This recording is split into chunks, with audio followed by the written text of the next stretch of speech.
इन्हें कहते बउआ रे मालिक इन्हें कहते बउआ रे तो हर में कहा तो सीधे कहते कि बउआ रे मैं कहा। ये बात है ये बात। हाँ हाँ हाँ चलो ठीक है महाराज चलिए।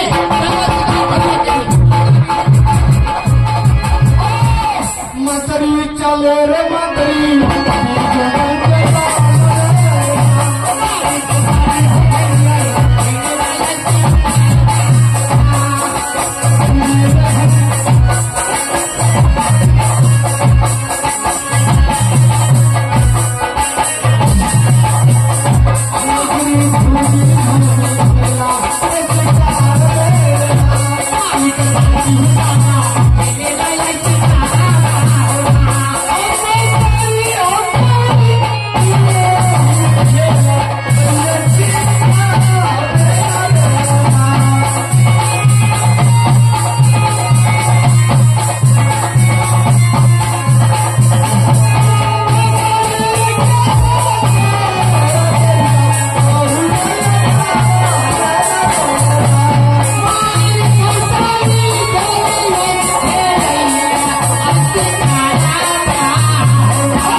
ये बताओ तुम दक्षिण से और जगह की पूर्व ओर। महाराज हमारा जो विचार है दक्षिण ओर जाएंगे, अगर शिकार का मारेगा ना तो नदी में भी हेल के डूब जाएंगे। रेलवे हरा में ज्यादा डूब जाइएगा तो शिकार कौन मारेगा रे बेहुदा? हमें नहीं मारेंगे, जो करवा डूब जाएंगे। और तू मारेगा और जोकर डूब जाएगा। डूबते तो मरुआ तो भने डूब जाएगा। अरे तो जोकर भी तो तू ही हो। हमें चीज हाँ मंत्री तो ऐसा करो। ठीक है महाराज। मंत्री हाँ तुम दक्षिण से चलो। अच्छा मैं उत्तर से चलता। ये तो मन करते मालिक इन्हें रहने दो। मैं पश्चिम से चलता हूँ तुम दक्षिण से चलो। ठीक है महाराज। और दोनों आदमी जाकर को उत्तराखंड में जाना है। उत्तराखंड? हाँ तो ठीक है महाराज जल्दी चलिए।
हाँ शिकार मिल गया।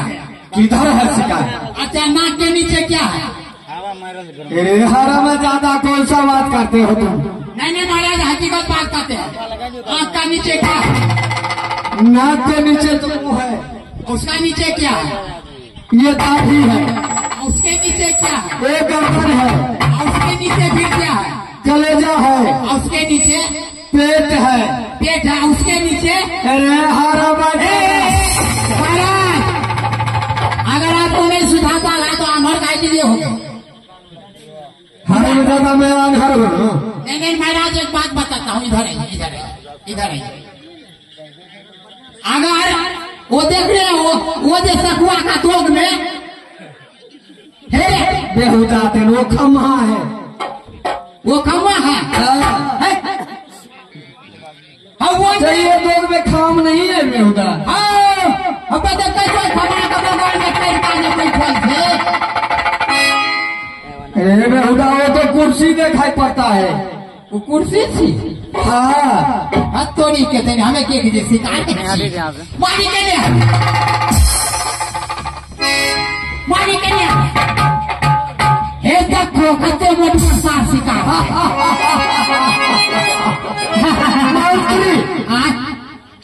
बहुत अच्छा शिकार है। हाँ हाँ हाँ। तो तुम ऐसा करो, जो सोए हुए शिकार को क्षत्रियों को धर्म नहीं देता है, जो मार लेना, लेकिन उसको जा करके जगा दो और खिला खिला करके मारेंगे। मंत्री का ये काम नहीं है कि सोए हुए शिकार को जगाना, ये काम मंत्री का नहीं है। अरे हारो में ज्यादा तो तुम सोए हुए शिकार को मार दोगे? हाँ, ये कभी नहीं होगा। तो मानिए हाँ ऐसा कीजिए ना, थोड़ा लाठी जगा दीजिए ना। अरे बेहुदा हम जगाएंगे तो भाग जाएगा, तुम जगाओ। हमें जगवे जाइए। हाँ जाओ जगाओ, मैं घेर के रखता हूँ।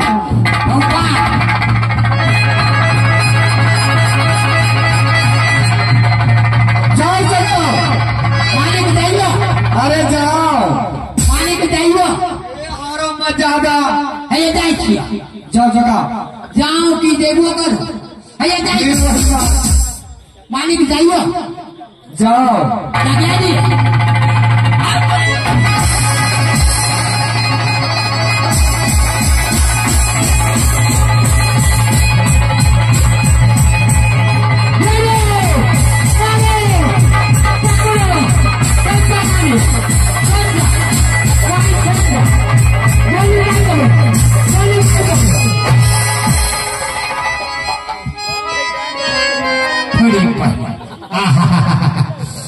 बेटी जो शिकार मारे में पसेना पसेना रह गई है।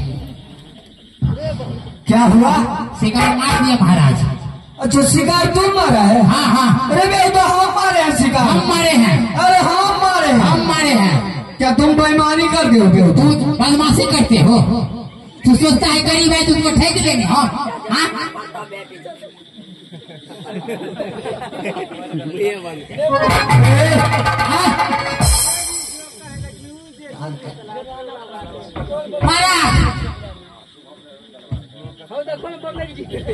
आपका साबुत क्या है? हम तरमलार से मार दिए। अरे मैं 30 धनुष से मारे हैं। ना बंदूक से नहीं मारेगा, हम तलवार भोई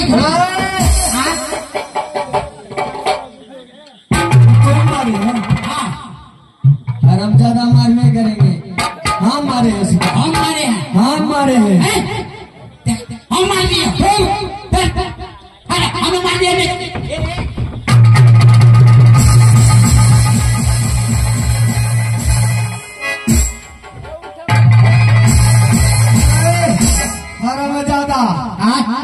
खून बह जाएगा। खून बह गए बात का हुआ साथी है खबरदार। हमारा काम से जरूरी है। अच्छा मंत्री, हाँ तुमने बात तो भाई पर बता दिया। हाँ जो हमको दुल्हन बोल रहा, जो कान काट करके लेते आए। हाँ हाँ हाँ तो ठीक है। हाँ तो ऐसा करो, ठीक है। चलो दूसरा शिकार को देखे। महाराज एक बात हमको याद आ गया। क्या? बूढ़ी मलिका ने क्या बोली थी कि 3 दिन का ऑर्डर देता हूँ, जब तक तू दोनों घूर के नहीं आएगा बिजू बम से तब तक मैं अंकल नहीं करूंगी। मेरा होना चाहता। हाँ। एक शिकार हुआ है तुम लोगों की, हम एक शिकार और मार लो, एक एक हिस्सा हो जाएगा, चले जाएंगे घर। महाराज कहानी में कहा गया बेसी लोग पगुड़बे की ना सामने प्राण का कुड़बे ना, ज्यादा लोग नहीं करना है। लेकिन शिकार में आधा दोनों आदमी बांट लेंगे, चले जाएंगे। एक कभी नहीं होगा। तो हमें जाता हूँ शिकार लेकर। तुम क्यों जाओगे?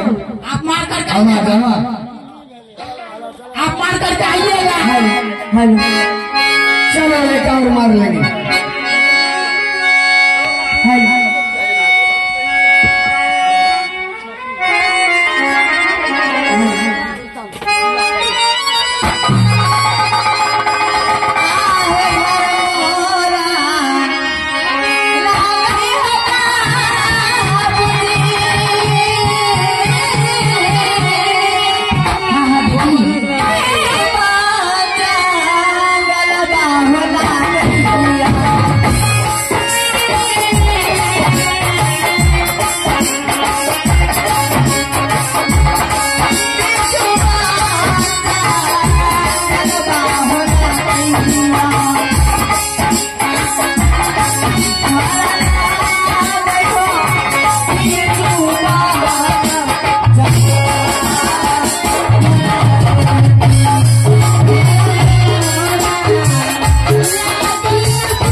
बीजू में जंगल में 700 मील गहरी में एक काला मिर्गा है। हाँ हाँ, और वो काला मिर्गा हम 7 बहन की पतिदेव है।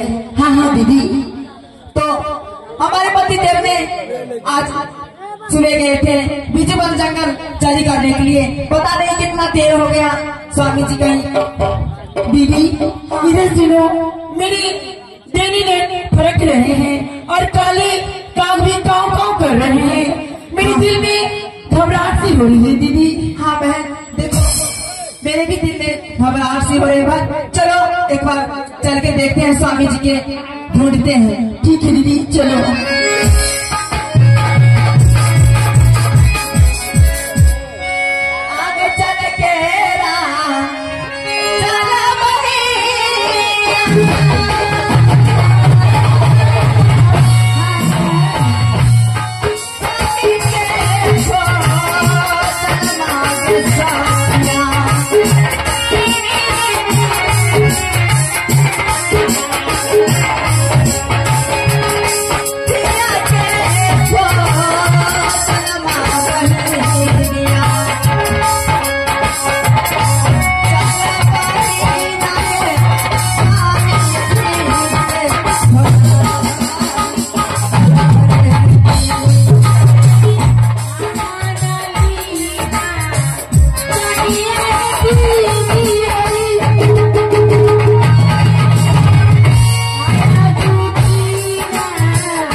की ओर खोज लेते हैं अपने स्वामी जी के। हाँ वो तो पूरा भी चाहती थी दीदी।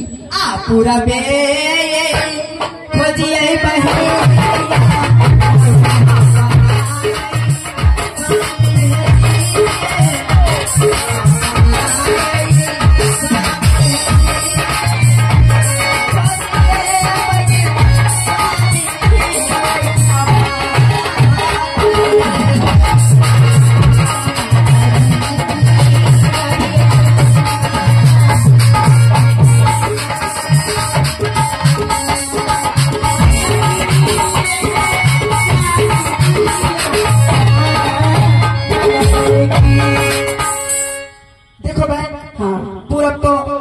अपने स्वामी जी के, पता नहीं पूरब की ओर तो नहीं है स्वामी जी। हाँ हाँ बहन चलो बहन पश्चिम की ओर खोजते हैं। ठीक है बहन चलो।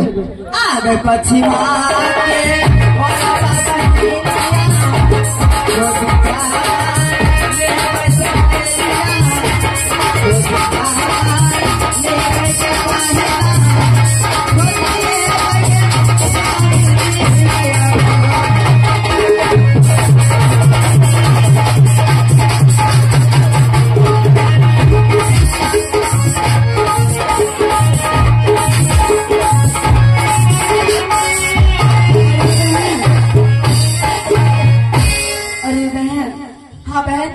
इधर भी मेरी स्वामी मिली।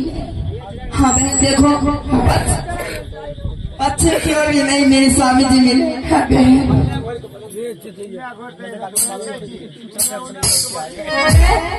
चलो अब दक्षिण की ओर खोजते हैं अपने स्वामी जी के। बहन चलो आगे दक्षिण आगे।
और दक्षिण की ओर भी खोज लिए बहन। हाँ दीदी। मेरे स्वामी जी की कोई था पता नहीं है। हाँ। लग रहा है क्या कि मेरे स्वामी जी उत्तराखंड चले गए चोरी करते करते। ठीक है, अभी तो दिल बहुत घबरा रही है दीदी। हाँ बहन, मेरे भी दिल बहुत घबरा रही है बहन। चल जल्दी से उत्तराखंड की ओर खोजते हैं अपना स्वामी। इतनी लेट हो गई है, साहब थक चुकी है बहन, चलो जल्दी चलो।